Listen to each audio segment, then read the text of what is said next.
Hello, Beaker families. This is Mrs. Barthel. I am in my jammies, and there goes my cat. Her name is Cat. I am in my jammies and ready to read chapter 14 tonight. So I hope you are in a cozy spot, ready to listen and enjoy too. All right, so chapter 14 is called "That's Not a Surprise, That's a Kick in the Teeth." Juanita led us back to the street, and Benny and I rode the bus home in silence. I felt like I had all the pieces to a puzzle, but I couldn't get them to fit. By the time I got off the bus, I was as confused as ever. That night at dinner, Dad hinted twice at the surprise. Our super suits? Benny's eyes were hungry. Are our super suits down in the root cellar? Said Dad, making a mock scolding motion with his finger. No questions until after dinner. Benny ate with gusto, shoveling food into his mouth like it was a race. After dinner, Rodney stayed upstairs to clear the table and do the dishes. Dad and Mom led Benny and me down to the main room of the root cellar. Dad leaned against a work table and tried a little too hard to look casual. Mom sat in a chair and smiled, but she looked nervous, like she was about to put on a big show. Clearing his throat, Dad said, "As you boys know, this family has a wide variety of superpowers, and those superpowers are used for different purposes." Benny raised his hand, but Dad ignored him. I could tell he'd planned out this speech and would keep on talking until he was finished.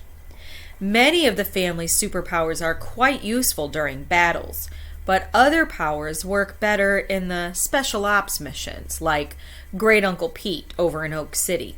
He can shrink to roughly the size of a taco. When we need somebody to sneak into small places, he's our man. Dad clasped his hands behind his back. Other powers, like your brother Rodney's, for example, are much better suited for background work. Rodney is an important member of our team, even though he almost never gets to go to the battles. But he still gets to go every once in a while, Benny said, choosing his words carefully. And he still has a super suit. Dad looked at Mom as if asking for help. Mom said nothing. Finally, Dad looked back to Benny. "Your mother and I have had a long talk, and we've discussed it with a few other members of the family. I think for right now it's better to have you boys stay away from the battles, where it's safe." Benny smiled and nodded. I think I was as surprised as Mom and Dad. Then I saw Benny's eyes grow wide. "Wait!" he cried. "You mean we never get to go to a battle?" "Well," Dad said, "I don't know if you'll never get to go to a battle, but for now, it's just not..." Benny was out of his chair in a flash. "That's not fair!" Desperate, he looked in my direction. "Raptor, tell them! The battles aren't even dangerous. The Johnsons aren't trying to kill us. They think they're superheroes too." Now wasn't the best time to try and explain anything to my parents, but I couldn't leave my brother out to dry. "He's right," I said. "Dad, you told me on patrol that I should find out for myself. I don't know all the answers yet, but something isn't right. I think we should try and sit down and talk with the Johnsons." Dad rubbed the sides of his head with the tips of his fingers. "Dear, can you help me out here?" Mom finally spoke. "The other thing to remember, Benny dear, is that you're both due for a growth spurt. We wouldn't want you to get a super suit and then have you grow right out of it." "Growth spurt?" Benny said, almost shouting. "I don't get a super suit because I'm due for a growth spurt?" "We've come up with another way you can help this family," Dad said, "and this is the big surprise." Benny folded his arms tightly across his chest and glared at Dad.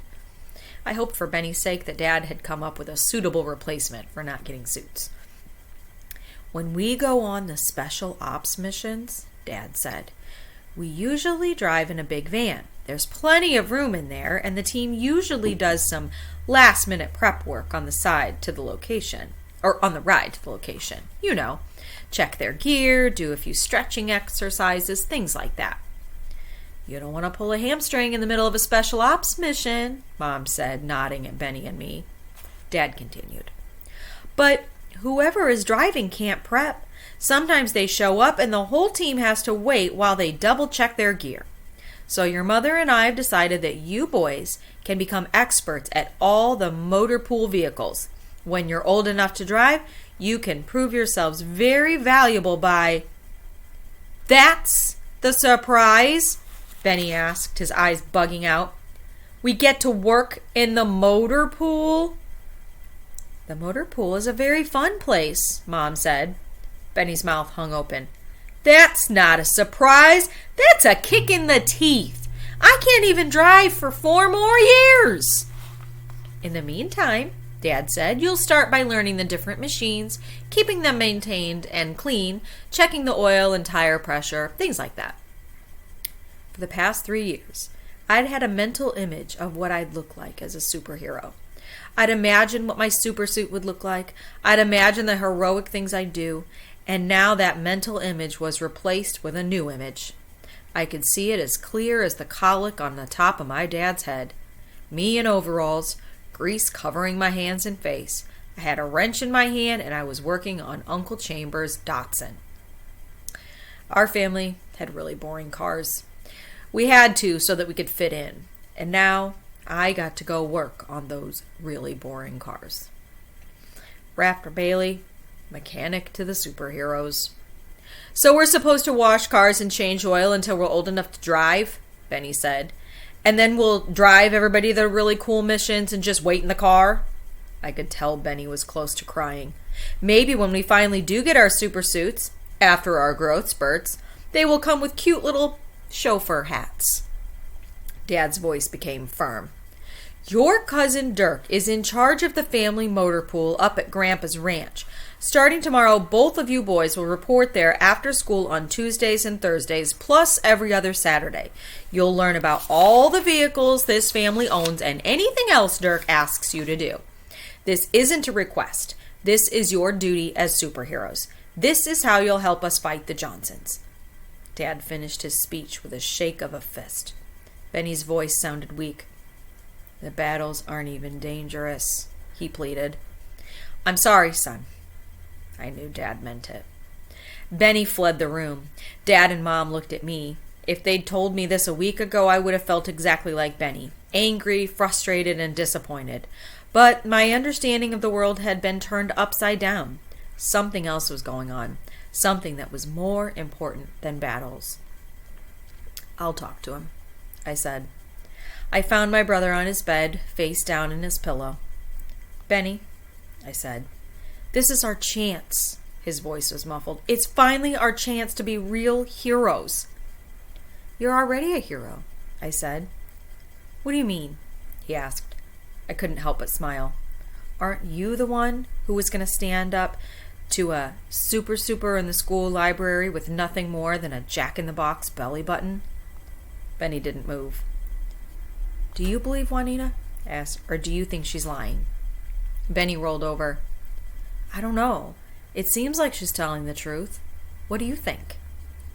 I think I'm missing something, I said. Something obvious. If she is telling the truth, and our families stop fighting, I finally understood. Then you'll never get to go to a battle. Benny nodded. Why don't you drop and give me 50? I said. Benny snorted. I can only do 16, he said. Then drop and give me 16, I said, smiling. Benny sat up on the bed, his head hanging. I didn't have to imagine my brother's disappointment because I felt the same way. Benny pushed himself off the bed and knelt on the floor. He stared at the carpet for a few moments, then raised his head to look at me.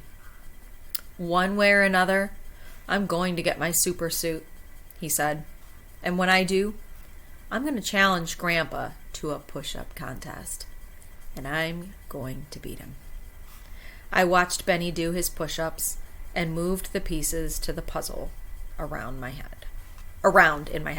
I watched Benny do his push-ups and moved the pieces to the puzzle around in my head. All right, Happy reading!